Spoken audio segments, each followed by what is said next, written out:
So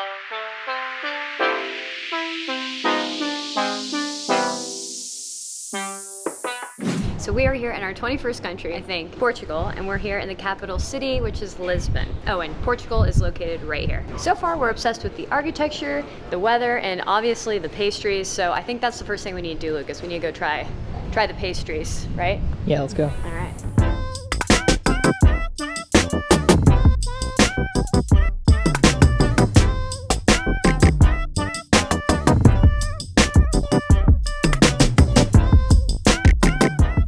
The famous pastry here is the Pastel de Nata, or custard tart, I think it is in English. It's made with eggs, cream, butter. Basically, it's not vegan at all. But luckily, we have a pastry shop nearby called the Pastelaria Batla that does a vegan version, so we're gonna go in and try some.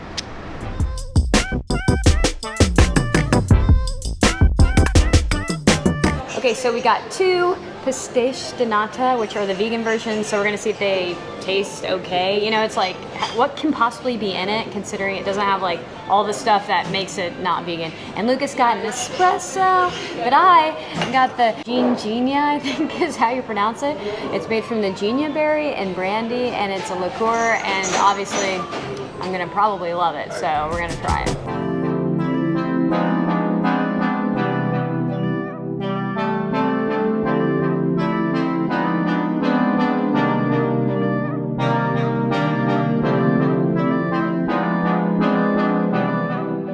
So we just tried the vegan pastel de nata, and it was insanely good. It reminded me of my grandma's like sugar cream pie, I think she calls it, but it like had that similar consistency and taste, but it was so delicious. So I highly recommend having that. Like if you're plant-based or a vegan and you're worried about like not getting to try the traditional Portuguese tart, you gotta go there because they do a really good one. Now we're headed up to a castle they have here in Lisbon. It's called the Sao Jorge Castle, and the way to get there is by taking that trolley right there. It's kind of like San Francisco here in Lisbon. Tons of hills, so the best thing to do is not to walk it, but to take the trolley.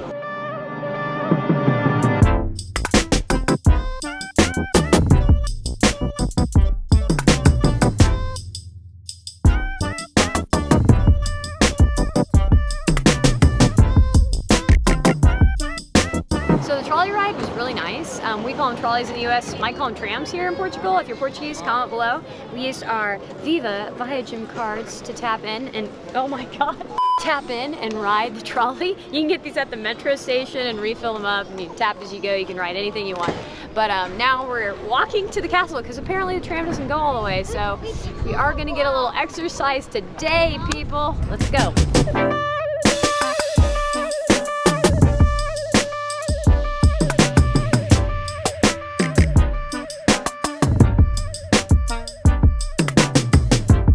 Now we're here at Sao Jorge Castle. It's an 11th century castle up on top of a hill, and it has some of the best views of Lisbon. Okay, so we have some people out here. They want to say hi on the vlog. They said, hey, music by Lucas. And I said, and we Hi, Lucas. The jacket gave me away? Yeah, it did. So it looks like a bunch of rocks down here, but if you look closely, you can tell this is actually a little cat. And it's sleeping and it's so cute. Say, welcome to my castle. What? Say, welcome to my castle. Welcome to my castle.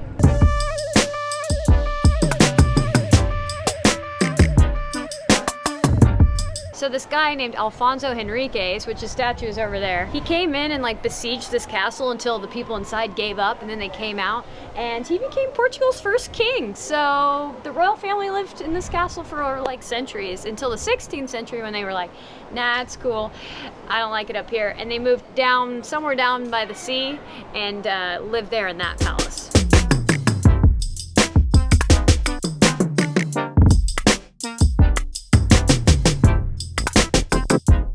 Okay, so you probably know by now from our other vlogs that Lukas and I love castles, and this one is super cool. It's really old, and it has like that classic, like, you know what I'm saying, the tower-like kind of view, which is really cool. But we've seen a castle, so Lucas, I think we need to go see a palace. What do you think? Let's do it. Lucas is going in the tuk-tuk. That's what we're taking up to the palace.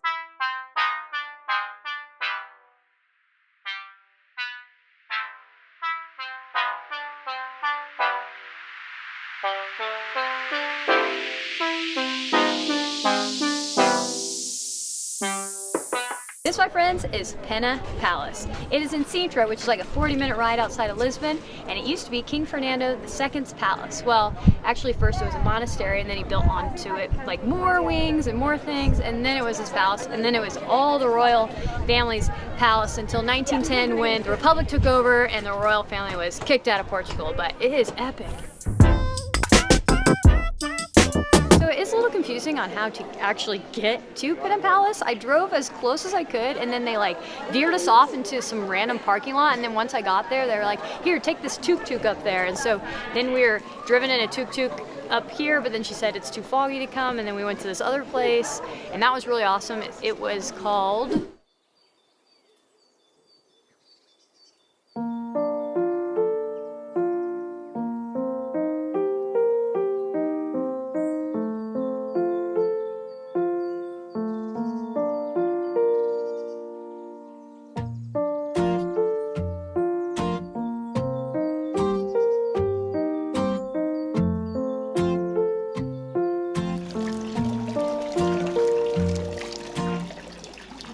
And then we came up here to Pena Palace, and now we're just taking this tuk-tuk all around, and she's like driving us places, and I'm gonna put her information in the description, so if you guys wanna hire the same guide we had, which by the way, she took us to get Ginginia.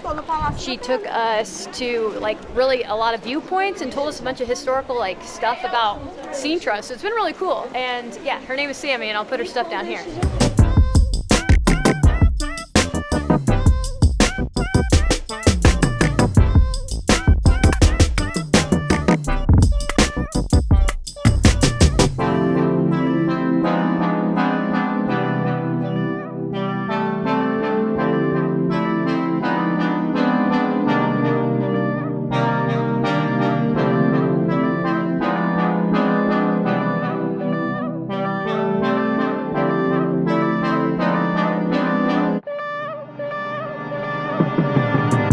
Now I'm interrupting this vlog to bring you to Lauren's cooking show!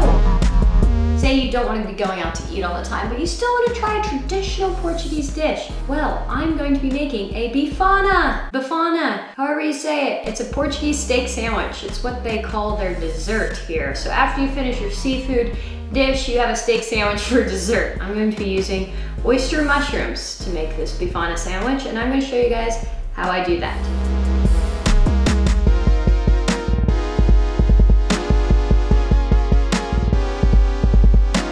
Does that not look like little tiny steak pieces? It's absolutely crazy, isn't it?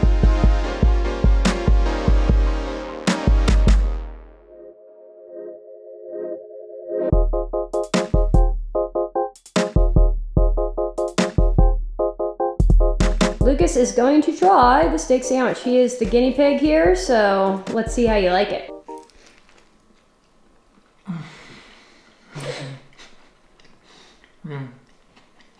It tastes like steak. The marinade is like so good. Yeah, we can tell you got some on the side. There it is.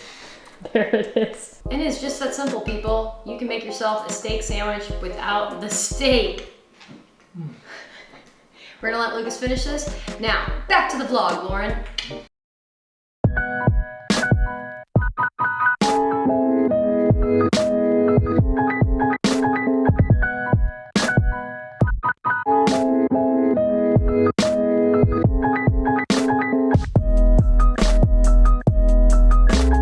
So we took a train about 3 hours north. We ended up here in Porto, or Porto as they say here, and we're here to try something that they're famous for, which is the port wine, which is supposed to be like wine and brandy mixed together and aged, and it's supposed to be really delicious. So let's go in and try some.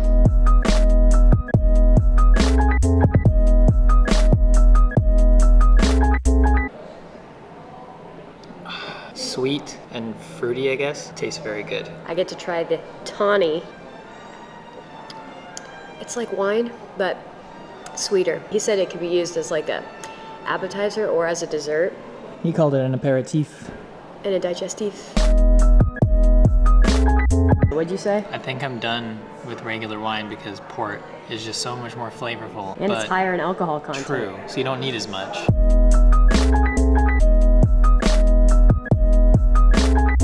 I guess the distillery we went to, it's passed by the same family, like the same family owns it even today from 1751. There's no sun right now, so Lucas is extra cold. Here. But anyway, so we're gonna go around and see some other sites here in Porto and eat a lot of food. So let's. Also, my shoes untied, so.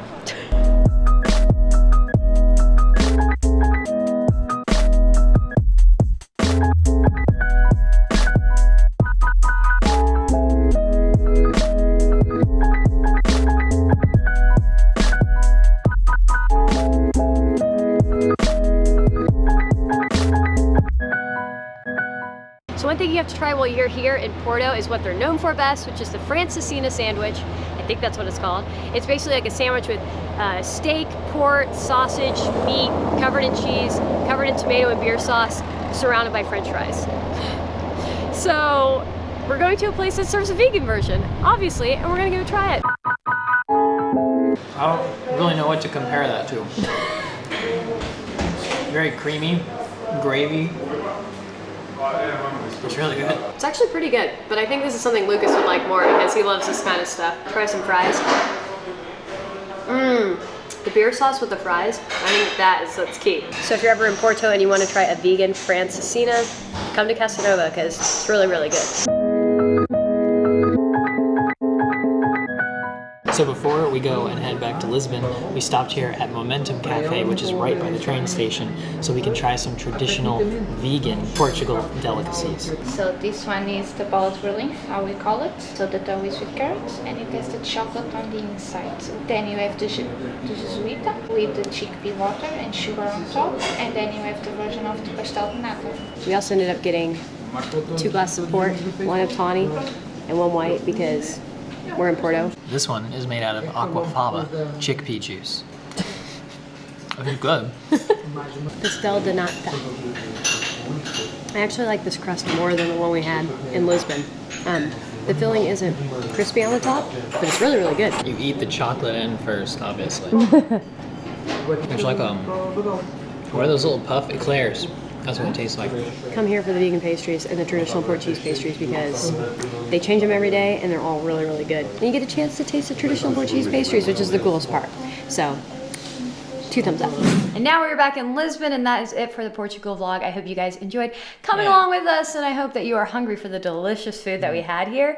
And definitely add Portugal to your bucket list because it is amazing.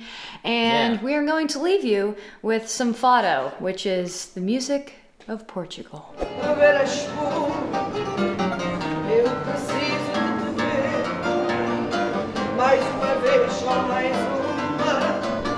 Eu preciso de te ver.